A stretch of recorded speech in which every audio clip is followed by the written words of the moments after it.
Have you ever heard these 4 notes? If you've been on the internet the past decade, you probably have. They're the opening notes to a little song called Megalovania from a little game called Undertale.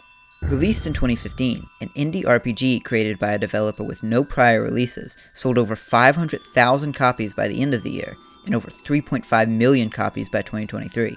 I could go into the reasons behind its success, the glorious history of its fandom, and its legacy upon the gaming world all day, but that's not what I'm here to talk about. I'm interested in one particular song from its soundtrack, and how its history is intertwined with the story of its composer, Toby Fox. From a Nintendo fan game, to a landmark webcomic, to indie superstar, and finally to one of Nintendo's biggest entries and beyond. This is the story of Megalovania, and the man who composed it. In 1994, Nintendo released the RPG Mother 2 in Japan, which was brought to the US in 1995 under the name Earthbound. The original Mother never released abroad, so the name was changed to spare audiences confusion. He needs your help to defeat Gigagas. A misguided marketing campaign and hefty price tag led to poor performance in North America, but among those who did give the game a chance, a cult following emerged. It's since gone on to influence the landscape of indie creators, from games to cartoons and beyond. But in those early years of the 2000s, a young internet and widespread Mother fandom gave rise to an online community, Starman.net, a forum where people talked about their playthroughs, theories, fanfiction, and fan games. And it was here that a young Toby Fox, under the name Radiation, cut his teeth by managing the PK Hack forum, dedicated to ROM hacks of Earthbound. Young Toby had an interest in Earthbound hacks as well as music composition, and when October 2008 rolled around, he had a chance to make both in the Halloween Fun Fest. His submission was titled, "Press the B button, stupid," but today, most call it the Halloween Hack. Though he hasn't been too proud of it in recent years, the depth of the changes is very impressive for a 17-year-old developer. Warning, Earthbound spoilers inbound. It features a completely new story following Varric, a character from the Brandish series, who must journey to the Land of Winters and stop the source of an army of monsters. The game seems to end quickly when you arrive at the laboratory of Dr. Andonuts, a scientist from the original game. He reveals himself as the culprit, and flees into a Matrix-like machine. You can choose to kill him there, or, as the hack's title suggests, press the B button and enter his mind. From there, the game truly begins, as you learn more about his past and deteriorating mental state on a journey to the center of his mind. But at last, you must face him and kill him for good, which does render your choice earlier kind of pointless, but oh well. Of note is the inclusion of a largely original soundtrack. Many songs are repurposed from Earthbound, as one would expect, but there's quite a few remixes and even original compositions. Now, I've never made a ROM hack myself, but I've been told that adding music to a pre-existing ROM is really hard, especially for a teenager in 2008, so kudos, Mr. Fox. But by far, the most memorable track is... you guessed it, the original Megalovania. Warning, I have no knowledge of music theory, and what I am about to discuss is simply what my ears heard. It's a lot simpler than succeeding versions, featuring a repeating sequence of 10 notes and a bassier chiptune piano, lacking many sections present in later renditions. It plays during the final boss sequence, making for a suitably epic finale, though originally it was supposed to be another song entirely. The word Megalovania, while made up, is based on the term megalomania, meaning obsession with the exercise of power, especially in the domination of others. It's also the name of a song from the Live Alive soundtrack, which Toby meant to be the final boss theme of the hack, but never got around to adding. Instead, he yelled whatever he felt like into a mic and copied it down. The Vania suffix was a nod to Castlevania, given the Halloween theme of the game. Claims of Mike yelling aside, the song bears a resemblance both to its namesake as well as Gato Baudelaire from Brandish 2 the Planet Buster, the game that Varric originates from. In 2006, author and artist Andrew Hussey created the website MS Paint Adventures to post silly and strange webcomics. Starting with a convoluted jailbreak, the scope and size of these stories became exponentially larger until April 13, 2009, when Hussey launched Homestuck. Not quite a household name like Earthbound or Undertale, but a landmark work of fiction nonetheless. It was known for its colorful cast of characters, overwhelming word count, and unique multimedia format. It wasn't just words or images. A page of Homestuck could feature GIFs, videos, flash games, or even ARG elements. To accompany the games and animations, Hussey put out a call for musicians and composers to help make music, and so in 2009, the Homestuck music team was formed. The typical process was this. Hussey would have an idea of what would happen in a Flash animation. The music team would create songs based off characters, locations, and events in the comic. Hussey would pick a song, sync the moments in the animation up to the music, and then publish it in the comic. This would also leave many songs unused in the comic, available for purchase as part of the 30-plus albums in the official soundtrack. And that's just the official releases. There are hundreds of cut songs, demos, and alternate takes. While there were 9 primary members of the music team, in total around 120 artists have been credited throughout the discography, and Young Radiation became their leader, producing and co-producing over 100 songs, once again, not counting unreleased music. Fox shifted priorities over to work on the music team, quitting as a moderator of PK Hack in 2011, and even moving in with comic creator Andrew Hussey in the early 2010s. As his composition work blossomed, a fondness for reoccurring leitmotifs became evident, something the rest of the music team would pick up on as well. What is a leitmotif? In layman's terms, a sequence of notes that, in fiction, is often assigned to certain characters, settings, or stories. It may appear in different compositions as a reprisal or a reference, especially when the attached subject makes an appearance on screen. Take for instance the Imperial March, or Darth Vader's theme from Star Wars.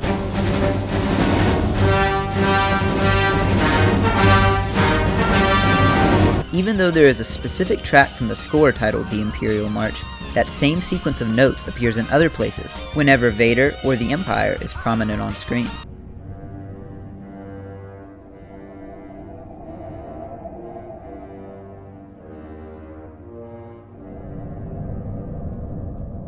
In Homestuck, characters would often have their own leitmotifs that would appear in Flash animations they had a role in. Dave Strider was often associated with the song Beatdown, and it followed him throughout different Flashes.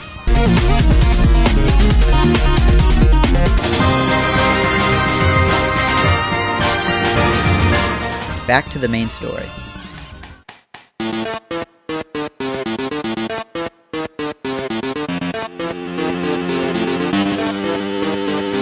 Megalovania made a small reappearance in the Flash past Karkat Wake Up as part of a secret sound test before fully debuting in the Flash Wake.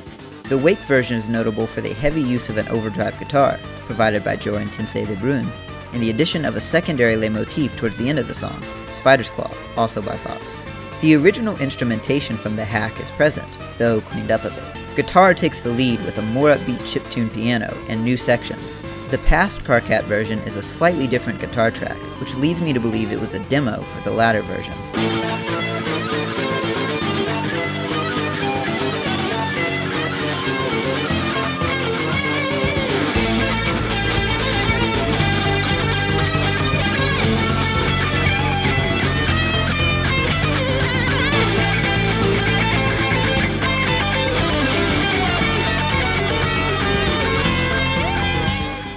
In the vast library that is the Homestuck sound test, there are many aforementioned demos, outtakes, and alternate cuts of songs, as well as some that went entirely unused. Some of these are very obviously joke songs, and such is true for Brodylovania, a remix of Megalovania and the song Brody Quest by other funny internet skinny white guy composer Neil Cicierga.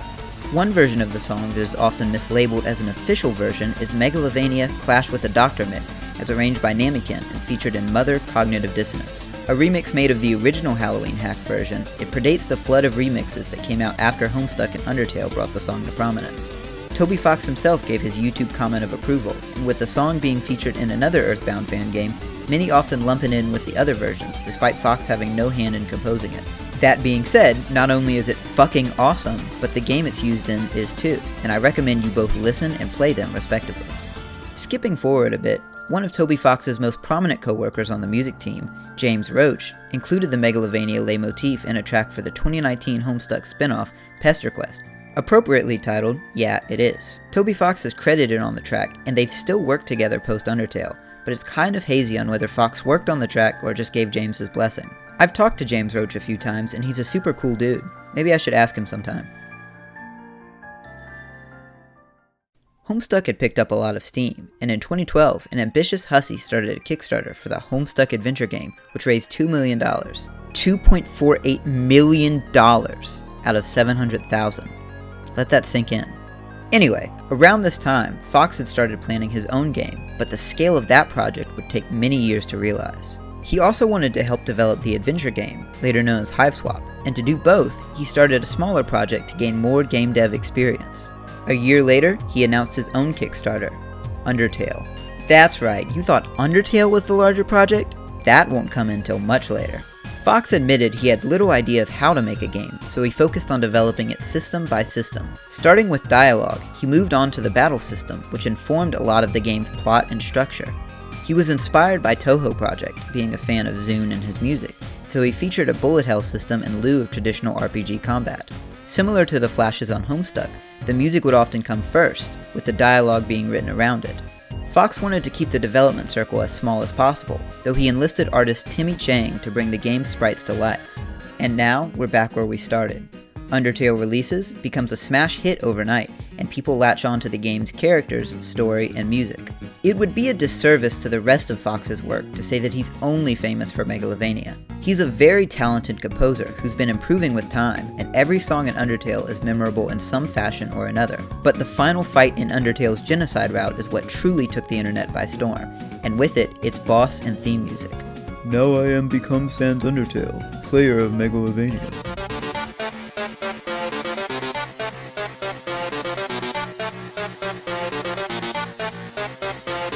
Rather than a remix like Homestuck's version, Undertale does a complete redo. Several tracks of instrumentals are featured, such as more subdued guitar, swirling electronic strings, drum beats, and a bass line echoing the classic 10-note pattern. The energetic music heightened the tension of Sans' boss battle, selling the feeling that this is the end of the world, and you're about to cause it. The depth this encounter adds to Sans' character made him the poster child for fan content, with many fanworks revolving around alternate versions of Sans and giving rise to their own remixes of Megalovania. Just search Megalovania remix on YouTube and you'll find cover after cover after cover. Undertale made Toby Fox a household name. After its success, he started to shy away from public appearances, primarily due to the fact that his fandom became batshit crazy. Nevertheless, fame opened many doors for him, from being on Forbes 30 Under 30 in 2018, to meeting and working with idols like Shigesato Itoi, Masahiro Sakurai, Zune, さんの東宝 Project and Tokihana, among others. He contributed to many soundtracks in the late 2010s and early 2020s, such as Dweller's Empty Path, Amori, Escaped Chasm, Prey, Little Town Hero, and Pokemon Sword and Shield. Returning briefly to the Homestuck music team, he contributed some work for the final few Flash animations, and collaborated with James Roach on the soundtrack for Hiveswap Act 1. But amidst all the guest appearances and celebrity fanfare, Toby was working on a much more ambitious project, one he had been planning since 2012. In 2018, a mysterious demo was revealed to be Deltarune, the quasi-sequel spin-off-ish game to Undertale, with one chapter out and 7 more in the future. The second chapter released in 2021, and both show refinement upon the formula of Undertale, with a larger team, more complex artwork, a longer story, and improved party-based RPG mechanics. And, in my personal opinion, even better music. Not that everything that came before was bad, but you can hear the amount of layering and instrumentation in something like Rude Buster or Big Shot, compared to tracks like Enemy Approaching and Spear of Justice. Alongside this new wave of success was the earth-shattering reveal that Sans would be included in the newest entry in the Smash Bros. Series, Super Smash Bros. Ultimate. Granted, it was just a Mii costume, but the fan reaction was hysterical. I bet someone that Sans would never get into Smash, and had to film myself eating dirt when this all went down. You have to understand, most people wanted their favorite character in this game to the point of true delusion, and for an indie title that came out 4 years earlier to get in was one hell of a feat. But not only did they put in the Sans costume, but buying it gave you a new song you could set to play on certain stages. Megalovania. In 11 years, Megalovania went from a song and a ROM hack to DLC for one of Nintendo's biggest titles. That's kinda nuts, right? At least it is to me, but I digress. The Smash Bros. Version of Megalovania adds even further changes, but is largely a remix of Undertale's in the same way that Homestuck's version was a remix of the Halloween Hacks.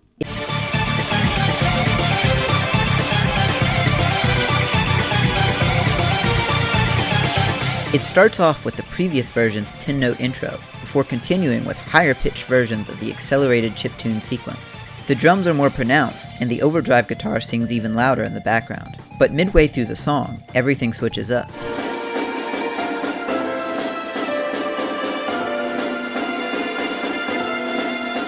It breaks down at first into a piano piece with a marching band drum and strings. The strings then stand alone for a moment before the rest of the music catches up, with the overdrive guitar going absolutely ham.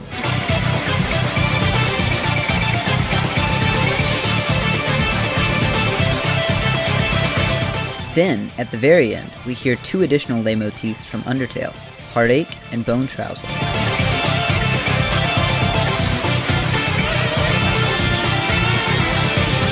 These belong to characters very close to Sans, so Toby's still playing with leitmotifs on his grandest stage yet. Now, this is just a theory of mine, so take this with a grain of salt. But if Toby Fox ever sees this, please, Mr. Fox, tell me if this was your intention, and I can finally die at peace. During the piano section, you can hear a dull chiptune sound start to come in before the strings.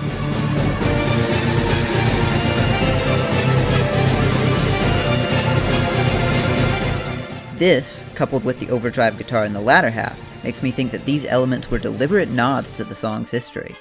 The chiptune brings to mind the rough Earthbound instrumentals of the Halloween Hack version, and what stands out in the Homestuck version more than Tensei's guitar. After all, the song's inclusion in Smash really represents Toby Fox's whole musical journey, as it's followed him every step of the way. It's been a fun story to follow, and I'm excited to see where he goes next. Deltarune has been fantastic thus far, and I wait with bated breath to see what Chapter 3 holds. And Toby, if you're watching this, thank you. You'll never know how much your work means to me. Thank you for watching, and if you enjoyed this video, consider leaving a like and or subscribing. If you have suggestions for what I should make a video on next, or want to share your favorite Toby song, leave a comment. See you all next time!